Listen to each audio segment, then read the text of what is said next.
அஸ்ஸலாமு அலைக்கும் வரஹ்மத்துல்லாஹி வபரகாத்துஹு. தினமும் ஒரு துஆ. 2 சஜிதாக்களுக்கு இடையில் ஓத வேண்டிய துஆ. அன்பிற்குரிய அல்லாஹுவின் நல்லடியார்களே, தொழுகையில் ஈடுபடக்கூடிய ஒருவர் ஒவ்வொரு ரகாத்திலும் 2 சஜிதாக்களை செய்ய வேண்டும்.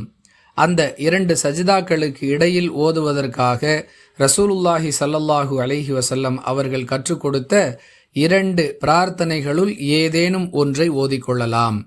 இப்னு மாஜா எனும் நூலில் இடம்பெறக்கூடிய 897வது ஹதீஸில் ரப்பிக்ஃபிர்லி ரப்பிக்ஃபிர்லி, இறைவா என்னை மன்னிப்பாயாக என்ற இந்த வாசகத்தை ரசூலுல்லாஹி ஸல்லல்லாஹு அலைஹி வஸல்லம் அவர்கள் ஓதுவார்கள் என்பதை அறிந்து கொள்கிறோம்.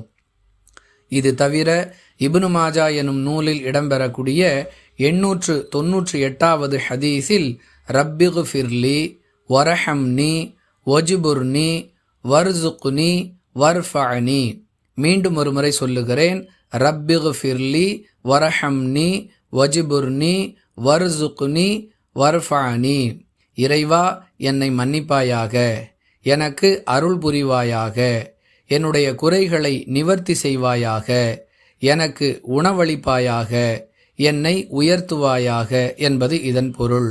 மீண்டும் ஒரு முறை சொல்லுகிறேன், ரப்பிக்ஃபிர்லி வரஹம்னி வஜ்புர்னி வர்சுக்னி வர்ஃபஅனி.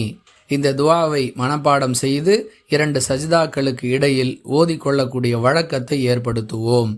வாஹிர் தஅவானா அனில் ஹம்துலில்லாஹி ரப்பில் ஆலமீன். அஸ்ஸலாமு அலைக்கும் வரஹ்மத்துல்லாஹி வபரகாத்துஹு.